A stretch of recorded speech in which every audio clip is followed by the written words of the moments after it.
Hey guys, it's Libby and welcome to my March wrap-up. So I only read 2 books in March, and one of them was, I'm holding up Richard II. They all look the same. But the book that I read was Henry IV Part 1, which I talked about for 40 minutes in the Bard Book Club video. So the only book I really have to talk about in this wrap-up is Boy, Snow, Bird by Helen Oyeyemi. And, my thoughts on this book may help explain why I got so little read this month. And it's not that it's long, it's like 300 some pages.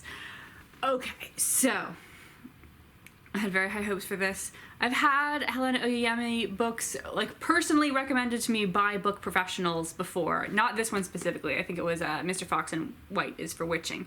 But I decided to start with this one. And let's say right off the bat that the back cover text, at least of this edition, spoils things that do not occur until over 100 pages in.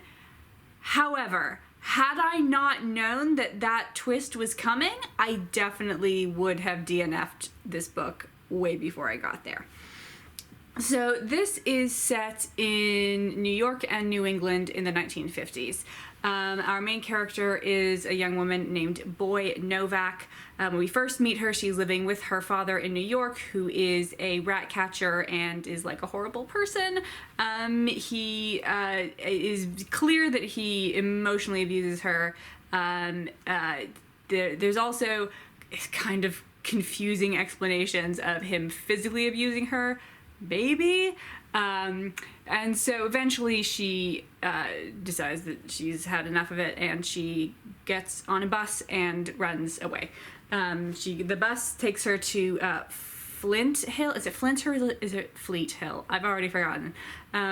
Which is in, I think, some unidentified state in New England. So that takes us through the first about 3 chapters. Then we have another 5 or 6, which is just like about her life and how she gets a room in a boarding house and the various jobs that she works and then loses pretty quickly in most cases.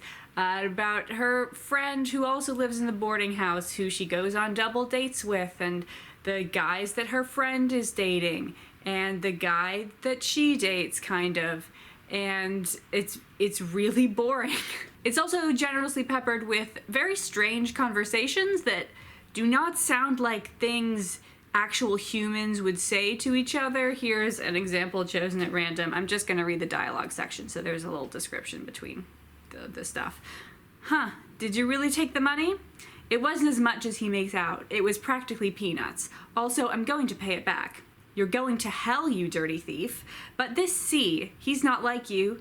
No, he's just Charlie. Charlie. Charlie, Charlie. I think Charlie could really love you. Oh, please, what do you think you know about him?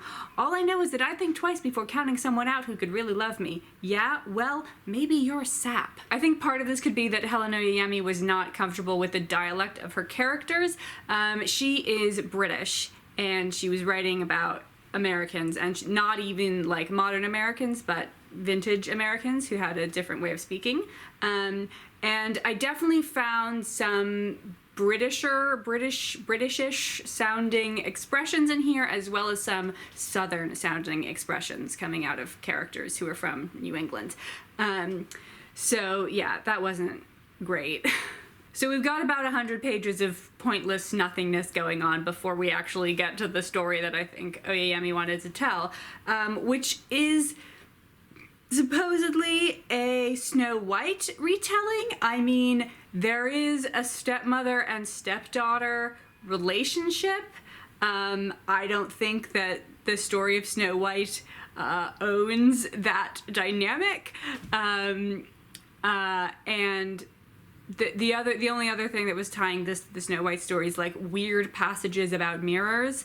Boy tells us how she like tries to look in mirrors when no one else is watching, when other people are in the room, but she tries to pick a moment when no one else is watching to like practice smiling in the mirror. These sections were strange and were clearly only there to tie back to Snow White, but you could have just not done that. So then once we get about halfway through the book, we switch from part 1 to part 2, and we also switch narrators, which I was expecting. I did know about that before we go in, but I mean, honestly, half the book from one perspective, that's a long way to go, and then switch perspectives, and so that wasn't great. Like, I kind of wanted to keep hearing about what Boy had to say. But also, I was confused because the section titles are just 1, 2, 3, and then whichever section we're in is in a darker color. And it doesn't tell you anything about who is narrating the section. The next page is just chapter 1, and then it starts in first person.